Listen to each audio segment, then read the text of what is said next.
নমস্কার, কেমন আছেন সবাই? সৌভাগ্য প্রাপ্তি চ্যানেলে আপনাদের সকলকে আরও একবার অনেক অনেক স্বাগত।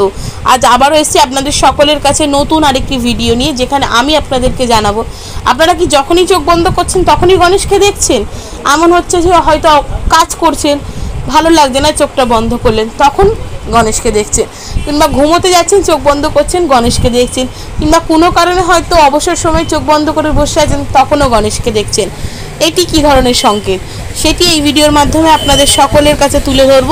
তার আগে অবশ্যই বলে রাখি বন্ধুরা, রোজের মতন আমার চ্যানেলটিকে লাইক করবেন, ভালো লাগলে অবশ্যই বন্ধুদের সাথে শেয়ার করবেন। এই সংক্রান্ত কোনো জিজ্ঞাসা থাকলে কমেন্ট বক্সে এসে জিজ্ঞেস করতে পারেন। সাবস্ক্রাইব করে বেল বাটনটা প্রেস করে রাখবেন, যাতে আমি যখনই নতুন কোনো ভিডিও দিই না কেন সেটা সরাসরি আপনাদের কাছে পৌঁছে যায়। তো চলুন বন্ধুরা, ভিডিওটা শুরু করি।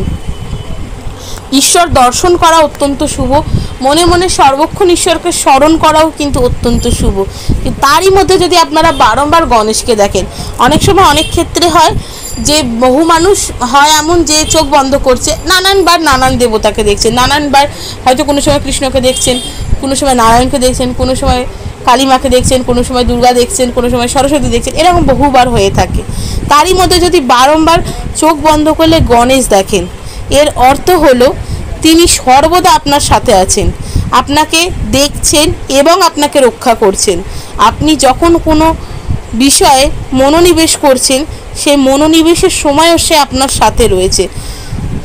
আপনার প্রতিটা চিন্তাকে সফল করার জন্য, প্রতিটা সঠিক কাজে আপনাকে নিযুক্ত করার জন্য সে সবসময় আপনার সাথে রয়েছে।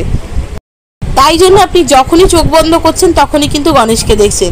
খুব ভালোভাবে খেয়াল করবেন, যখন এই ধরনের জিনিস কারোর সাথে হয়, সে কিন্তু চেয়েও কিন্তু কোনো খারাপ কাজ করতে পারে না, কোনো খারাপ চিন্তা করতে পারে না, কোনো খারাপ কাজে তার মন যায় না। সে সবসময় যদি কখনো খারাপ চিন্তা করে, দেখবেন তৎক্ষণাৎ সে চিন্তাটি পরিবর্তন হচ্ছে এবং সে ভালো ভাবার চেষ্টা করছে, ভালো করার চেষ্টা করছে, প্রতিটা মুহূর্তে তার মধ্যে একটা পজিটিভিটি কাজ করছে। সে সবসময় চায় যে পজিটিভ কিছু করব, পজিটিভ কিছু ভাববো, পজিটিভ চিন্তা ভাবনা করব। যতই আমি অশান্তির মধ্যে থাকি না কেন, যত কঠিন সময় আমার চলুক না কেন, আমি সেই কঠিন সময়ের মধ্যেও কিন্তু পজিটিভ থাকব। এই ধরনের চিন্তা ভাবনা যেহেতু মনের মধ্যে সবসময় আসছে, তার কারণে কিন্তু আপনাকে গণেশ রক্ষা করছে, সর্বত্র আপনার সাথে রয়েছে। আপনি যেখানেই যাচ্ছেন না কেন সে রয়েছে। আপনি অবসর সময় যেখানে বসে রয়েছেন সেখানেও উনি আপনার সাথে রয়েছে। আপনার সঠিক যাতে আপনি চিন্তা ভাবনা করতে পারেন, আপনার সময়টিকে আপনি সঠিকভাবে কাজে লাগাতে পারেন, সেই জন্য সর্বত্র আপনি তাকে দেখতে পারেন। আপনি যখনই চোখ বন্ধ করবেন তখনই আপনি ভগবান গণেশকে দেখবেন। তার কারণ যে গণেশ যেহেতু সুখ সমৃদ্ধির দেবতা, বাধা কাটিয়ে দেওয়ার প্রতীক, ভালো পথ আগমনের প্রতীক, তাই তাকে যতক্ষণ আপনি দেখছেন, যতক্ষণ আপনার চিন্তার মধ্যে সে রয়েছে, জানবেন আপনার ভালোই হবে। তো কেমন লাগলো বন্ধুরা আমার ভিডিওটা, অবশ্যই আমাকে কমেন্ট করে জানাবেন।